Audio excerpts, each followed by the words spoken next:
ഹോ, യഹൂദന്മാരെ കൊണ്ട് മടുത്തുപോയി.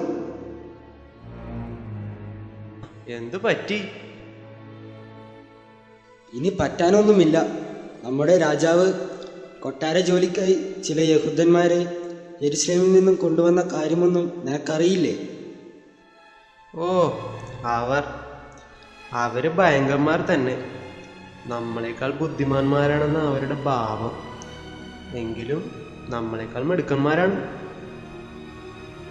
അതുകൊണ്ടിപ്പോൾ എന്തായി? രാജകൊട്ടാരത്തിൽ നമുക്ക് കിട്ടേണ്ട ആനുകൂല്യങ്ങൾ, രാജാവിന്റെ പ്രീതി സമ്പാദിച്ച് അവർ തട്ടിയെടുത്തില്ലേ? അത് ശരിയാ. അതിനു പിന്നിൽ അവരുടെ ദൈവത്തിന്റെ ശക്തിയും കൂടി ഉണ്ട്. ഇപ്പോൾ തന്നെ അവർ നമ്മുടെ സംസ്ഥാനത്തിലെ മേൽവിചാരകന്മാരാണ്. ഇതവരെ പോയാലേ നമ്മുടെ രാജ്യം തന്നെ അവരുടെ കയ്യിലാകും. ഇതവരെ വിട്ടുകൊടുക്കരുത്. അവരെ നമുക്ക് ഇവിടെ നിന്ന് തുരത്തണം. അവരെ നശിപ്പിക്കാൻ ഒരു വഴി മാത്രമേ ഉള്ളൂ. അതിന് അവരുടെ ദൈവത്തിൽ നിന്ന് അകറ്റിയാൽ മതിയാകും. പക്ഷേ അത് നമ്മൾ വിചാരിച്ചാൽ സാധിക്കുമോ? ഇല്ല, രക്ഷയില്ല.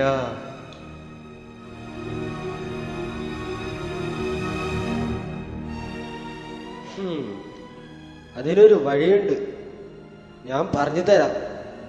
നമ്മുടെ രാജാവിനെ ചെന്ന് കണ്ട് രാജ്യത്തിൻ്റെ ദേവന്മാരെ സേവിക്കാതെയും നമ്മുടെ വിശ്വാസങ്ങൾക്കെതിരായി പ്രവർത്തിക്കുകയും ചെയ്യുന്ന ഈ യഹൂദന്മാരെ കുറിച്ച് രാജാവിനെ അറിയിക്കാം. പിന്നെ മറ്റൊരു കാര്യം കൂടിയുണ്ട്.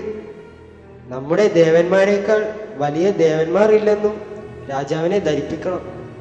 നീ പറഞ്ഞ ശരിയാ. എങ്കിൽ നമുക്ക് അവിടെ നീങ്ങാം.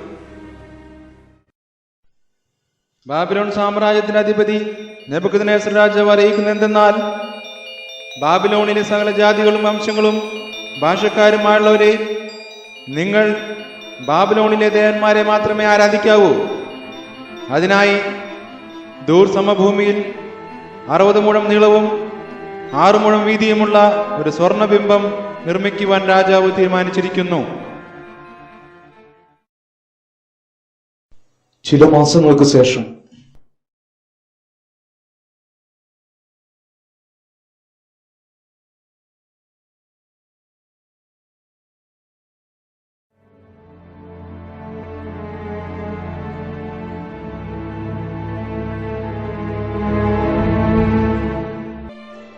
മേശക്, എന്താണ് നീ ആലോചിക്കുന്നത്? അല്ല, ദൈവം നമ്മെ ഇതുവരെ നടത്തിയ വഴികളെ കുറിച്ച് ആലോചിക്കുകയായിരുന്നു. നാം ഇപ്പോൾ ഈ ബാബിലോൺ സംസ്ഥാനത്തിലെ കാര്യവിചാരകന്മാരാണ്. എങ്കിലും യെരുശലേമിനെയും യഹൂദദേശത്തെയും കുറിച്ച് ഓർക്കുമ്പോൾ ദുഃഖം തോന്നുന്നു. നീ പറഞ്ഞത് ശരിയാ. നമ്മുടെ സ്വന്തം ദേശമായ യഹൂദയിലായിരുന്നപ്പോൾ ഉണ്ടായിരുന്ന സന്തോഷവും സമാധാനവും ഈ അന്യദേശത്ത് കിട്ടില്ല. എന്നാലെന്താ, ദൈവത്തിന്റെ കൃപയും കരുണയും എപ്പോഴും നമ്മോട് കൂടെ ഉണ്ട്. അതുകൊണ്ട് മാത്രമാണ് നാം ഈ നിലയിലെത്തിയത്. അതെ, അതിനെക്കുറിച്ചാണ് ഞാനും ആലോചിക്കുന്നത്. നമ്മെ ഇവിടെ കൊണ്ടുവന്നപ്പോൾ മുതൽ നമ്മുടെ സംസ്കാരത്തിൽ നിന്നും വിശ്വാസത്തിൽ നിന്നും നമ്മെ അകറ്റുവാൻ ഈ ബാബിലോണിയക്കാർ ശ്രമിച്ചുകൊണ്ടിരിക്കുകയാണ്. അതുകൊണ്ടല്ലേ നമ്മുടെ യഹൂദ പേരുകൾ മാറ്റി ശദ്രക്ക്, മേശക്ക്, അബേദനോഗോ എന്നീ കൽദയ പേരുകൾ ഇട്ടിരിക്കുന്നത്? അതെ അതെ, നമ്മുടെ വിശ്വാസപ്രകാരം നിഷിദ്ധമായിട്ടുള്ള രാജാവിന്റെ ഭക്ഷണം കഴിക്കുവാൻ നിർബന്ധിക്കുകയും ചെയ്തില്ലേ? പക്ഷേ അങ്ങനെയൊന്നും സംഭവിച്ചില്ലല്ലോ. രാജാവിന്റെ കാര്യവിചാരകനെ നമ്മോട് മനസ്സിലാവ് തോന്നുകയും നമുക്കുള്ള ഭക്ഷണം ലഭിക്കുകയും ചെയ്തു. മാത്രമല്ല, രാജസദസ്സിലെ മറ്റുള്ളവരെക്കാൾ നാം ബലമുള്ളവരുമായി. ദൈവത്തിന്റെ കൃപയല്ലേ അത്? ബലം മാത്രമല്ല, ദൈവം നമുക്ക് ജ്ഞാനവും അറിവും നൽകിയതുകൊണ്ട് കൽദയരുടെ വിദ്യയും നിയമങ്ങളും വളരെ പെട്ടെന്ന് പഠിക്കുവാൻ സാധിച്ചില്ലേ? അങ്ങനെ നാം ഇവരെക്കാൾ ജ്ഞാനികളായി തീർന്നു. ആ, നിങ്ങളിവിടെ തന്നെ നിൽക്കുകയാണോ? ഇന്നല്ലേ നമ്മുടെ രാജാവിന്റെ ദേവന്റെ പ്രതിഷ്ഠ? ഓ, അത് ഞങ്ങൾക്കറിയാം. ദാ ഇങ്ങോട്ട് നോക്കൂ. പ്രതിഷ്ഠയ്ക്ക് സംസ്ഥാനത്തെ എല്ലാ മന്ത്രിമാരും നിയമപാലകരും മറ്റ് വിശിഷ്ട വ്യക്തികളും വന്നു കഴിഞ്ഞു. ആ, പിന്നെ മറ്റൊരു കാര്യം കൂടിയുണ്ട്. പ്രതിഷ്ഠാ സമയത്ത് എല്ലാവരും സ്വർണ്ണബിംബത്തെ നമസ്കരിക്കണം എന്നാണ് രാജവിളംബരം. ആരെങ്കിലും നമസ്കരിക്കാതിരുന്നാൽ അയാളെ തീച്ചുളിയിലേക്ക് എറിയും. എനിക്കല്പം തിരക്കുണ്ട്, ഞാൻ പോകുകയാ. പറഞ്ഞതെല്ലാം ഓർമ്മയുണ്ടല്ലോ. തീച്ചൂളയിലേക്ക് എറിഞ്ഞു കളയുമെന്നോ? അതെ അതെ, രാജവിളംബരം അതാണ്. ഈ രാജാവ് എന്തിനാണാവോ ഇപ്പോൾ ഇങ്ങനൊരു ബിംബത്തെ ഉണ്ടാക്കിയത്? ബാബിലോണിയക്കാരുടെ ദൈവമാണ് ഏറ്റവും വലിയ ദൈവം എന്ന് അറിയിക്കുകയാണ് അദ്ദേഹത്തിന്റെ ലക്ഷ്യം. പക്ഷേ നമ്മുടെ ദൈവത്തേക്കാൾ വലിയ ദൈവം വേറെ ആരാ? ഈ അഖിലാണ്ടത്തിന്റെ ഉടയവനായ ദൈവം, അബ്രാമിന്റെയും ഇസാക്കിന്റെയും യാക്കോബിന്റെയും ദൈവം. ഈ ദൈവമല്ലേ നമ്മുടെ ആശ്രയം? അതെ, തൻ്റെ ജനത്തിനു വേണ്ടി അത്ഭുതങ്ങളും അടയാളങ്ങളും പ്രവർത്തിച്ച ദൈവം. ആ ദൈവത്തെ ഉപേക്ഷിച്ച് രാജാവിൻ്റെ പ്രതിമയെ ആരാധിക്കുന്നത് ദൈവകൽപ്പനയുടെ ലംഘനമാണ്. എനിക്കത് ഒരിക്കലും സാധിക്കില്ല. ഈ ബാബിലോണിൽ എന്നും നമ്മുടെ വിശ്വാസത്തിനെതിരായിട്ടുള്ള കാര്യങ്ങൾ മാത്രമേ നടന്നിട്ടുള്ളൂ. ഇപ്പോൾ ഇതാ പ്രതിമയുടെ പ്രതിഷ്ഠ. ഈ രാജവിളംബരം നാം ലംഘിച്ചാൽ രാജാവിൻ്റെ ശിക്ഷ നമുക്ക് ലഭിക്കും. ഏതായാലും എരിയുന്ന തീച്ചുളയിൽ വെന്തെരിഞ്ഞാലും ഞാൻ ഈ പ്രതിമയെ ആരാധിക്കുകയില്ല. എന്താ അഭിനയവും ഒന്നും ഉണ്ടാത്തത്? അല്ല, ഞാൻ ദാവീദ് രാജാവിന്റെ സങ്കീർത്തന വഴികൾ ഓർക്കുകയാണ്. അന്യദേവനെ കൈക്കൊള്ളുന്നവരുടെ വേദനകൾ വർദ്ധിക്കുകയുള്ളൂ. തന്നിൽ ആശ്രയിക്കുന്നവരെ ഏത് ആപത്തിലും രക്ഷിക്കുന്നതിനാണ് നമ്മുടെ ഈ ദൈവം. ഈ ദൈവം രാജാവിന്റെ ശിക്ഷയിൽ നിന്നും നമ്മെ വിടുവിക്കും. അതെ, യഹോവയല്ലാതെ നമുക്ക് മറ്റൊരു ദൈവമില്ല. അതാ നോക്കൂ, വിവിധ ജാതികളും വംശങ്ങളും ഭാഷക്കാരുമായുള്ളവരെ രാജാവ് സ്ഥാപിച്ചിരിക്കുന്ന ഈ ദേവവിഗ്രഹത്തിന്റെ പ്രതിഷ്ഠാ മഹോത്സവമായ ഇന്ന് കൊമ്പ്, കുഴൽ, തമ്പൂരു, കിന്നരം, വീണ, നാഗസ്വരം തുടങ്ങിയ സകല വാദ്യങ്ങളുടെയും നാദം കേൾക്കുമ്പോൾ നിങ്ങൾ സാഷ്ടാംഗം വീണ് ഈ വിഗ്രഹത്തെ നമസ്കരിക്കണം. ആരെങ്കിലും നമസ്കരിക്കാതിരുന്നാൽ അയാളെ തീച്ചൂളയിൽ എറിഞ്ഞു കളയും.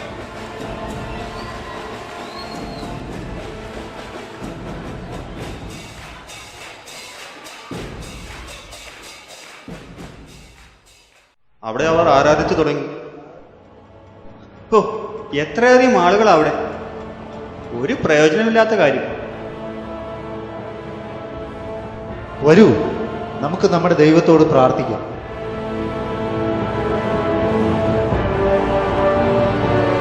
പ്രഭു, അങ്ങേ കാണാൻ ചില കൽദേർ വന്നിരിക്കുന്നു.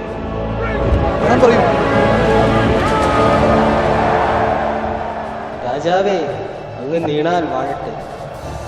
പ്രഭു, അങ്ങ് സ്ഥാപിച്ച സ്വർണ്ണബിംബത്തെ നമസ്കരിക്കണമെന്നും അങ്ങേ അനുസരിക്കാത്തവരെ എരിയുന്ന തീച്ചുളയിൽ ഇട്ടുകളയുമെന്നാണല്ലോ രാജകൽപ്പന.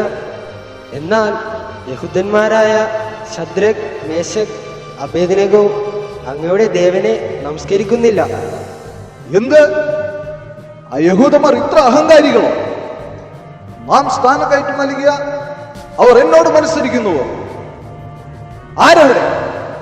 ആ 3 പേരെയും എന്റെ മുമ്പിൽ കൊണ്ടുവരിക.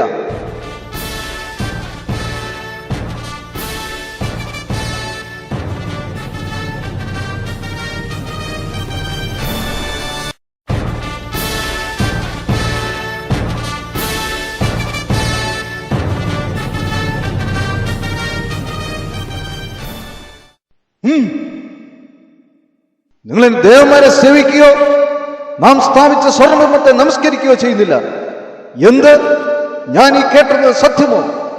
അതേ പ്രഭു, ഞങ്ങളുടെ ദൈവത്തെ അല്ലാതെ മറ്റൊരു ദേവനെയോ പ്രതിമയെയോ ആരാധിക്കയില്ല. ധിക്കാരികൾ! എങ്കിലും നാം നിങ്ങൾക്ക് ഒരവസരം കൂടി നൽകുന്നു. ഇപ്പോൾ വാദ്യഘോഷം കേൾക്കുന്ന ഈ സമയത്ത് നമ്മുടെ ദേവനെ സാഷ്ടാംഗം വീണു വണങ്ങാൻ ഒരുക്കമാണെങ്കിൽ നന്ന്. നമസ്കരിക്കാഞ്ഞാൽ നിങ്ങളെ എരിയുന്ന തീച്ചുള്ളിൽ എറിഞ്ഞുകളയും. നമ്മുടെ കയ്യിൽ നിന്നും നിങ്ങളെ രക്ഷിക്കുന്ന ദേവൻ ഏതാണ്? നാം ഒന്ന് കാണട്ടെ.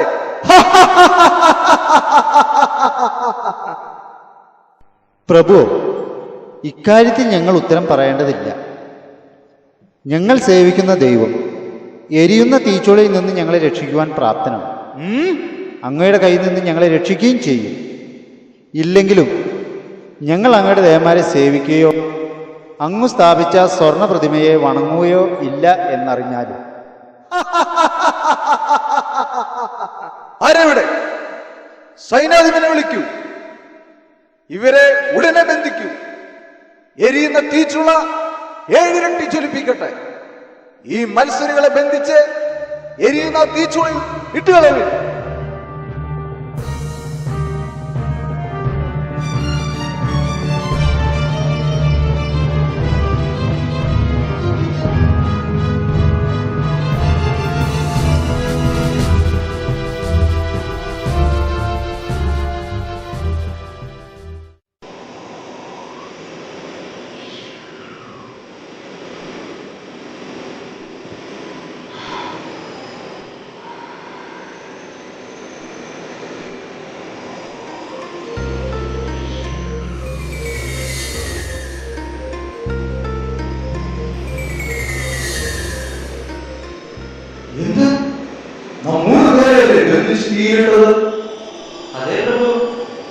പക്ഷേ 4 കെട്ടലിൽ തീപിടി നടക്കുന്നതായി നാം കാണുന്നു.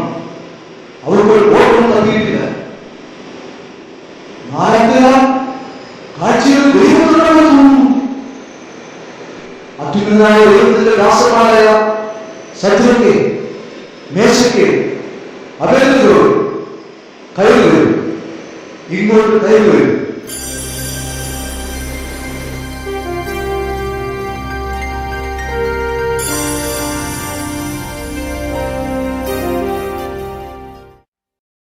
ഇവരുടെ തലമുടി കരിഞ്ഞിട്ടില്ല, പാദരക്ഷയ്ക്കോ ഒരു കേടും പറ്റിയിട്ടില്ല, വസ്ത്രങ്ങൾക്കോ അതിനും ഒന്നും പറ്റിയിട്ടില്ല. തീയുടെ ഗന്ധം പോലും അവർക്ക് ഏറ്റിട്ടില്ല. ഓ, എന്തൊരു അത്ഭുതം! ശരി തന്നെ, ശരി തന്നെ, ശരി തന്നെ. എന്തൊരു അത്ഭുതം! ഇതെങ്ങനെ സംഭവിച്ചു? പ്രഭു, അങ്ങൊരു കാര്യം മനസ്സിലാക്കിയാലും ഞങ്ങൾ സേവിക്കുന്ന ദൈവം ജീവനുള്ള ദൈവമാണ്. കണ്ണുണ്ടെങ്കിലും കാണാത്തതോ, ചെവിയുണ്ടെങ്കിലും കേൾക്കാത്തതോ, വായുണ്ടെങ്കിലും സംസാരിക്കാത്തതോ ആയ വിഗ്രഹത്തിലല്ല ഞങ്ങൾ ആശ്രയിക്കുന്നത്. മനുഷ്യന്റെ വേദനകൾ അറിയുന്ന, തങ്ങൾ ആശ്രയിക്കുന്നവരെ ആപത്തുകളിൽ നിന്നും രക്ഷ നൽകുന്ന ദൈവമാണ് ഞങ്ങളുടെ ഈ ദൈവം. ഓ, നാം അത് മനസ്സിലാക്കുന്നു. സദ്രക്കിന്റെയും മേശക്കിന്റെയും അബേദ്നെഗോവിന്റെയും ദൈവം വാഴ്ത്തപ്പെടട്ടെ. തന്നിൽ ആശ്രയമർപ്പിച്ച തന്റെ ദാസന്മാരെ തങ്ങളുടെ ദൈവത്തെ അല്ലാതെ മറ്റൊരു ദേവനെയും സേവിക്കുകയോ ആരാധിക്കുകയോ ഇല്ല എന്നതുകൊണ്ട് രാജകൽപ്പന പോലും ലംഘിച്ച് സ്വന്തം പ്രാണൻ പോലും വെടിയുവാൻ തയ്യാറായവരെ ദൈവം തന്റെ ദൂതനെ അയച്ച് രക്ഷിച്ചു. അതുകൊണ്ട് നാം ഇന്നൊരു കൽപ്പന പുറപ്പെടുവിക്കുന്നു. സദ്രക്കിന്റെയും മേശക്കിന്റെയും അബേദ്നെഗോവിന്റെയും ദൈവത്തിനെതിരായി ശബ്ദമുയർത്തുന്ന ഏതൊരുവനെയും ജാതി, വംശം, ഭാഷ ഇവ പരിഗണിക്കാതെ നശിപ്പിച്ചു കളയും. അവരുടെ ഭവനങ്ങൾ തറപറ്റിക്കും. കാരണം ഇങ്ങനെ രക്ഷയേറുന്ന മറ്റൊരു ദേവനില്ല. ഞാൻ നിങ്ങൾക്ക് ഈ ബാബേൽ സംസ്ഥാനത്ത് ഉയർന്ന സ്ഥാനം നൽകും. അത്യുന്നതനായ ദൈവത്തിന്റെ അടയാളങ്ങൾ എത്ര വലുതാണ്! അവന്റെ അത്ഭുതങ്ങൾ എത്ര ശക്തങ്ങളാണ്! അവന്റെ രാജ്യം നിത്യരാജ്യം. അവന്റെ വാഴ്ച തലമുറയോളം നിലനിൽക്കുമാറാകട്ടെ.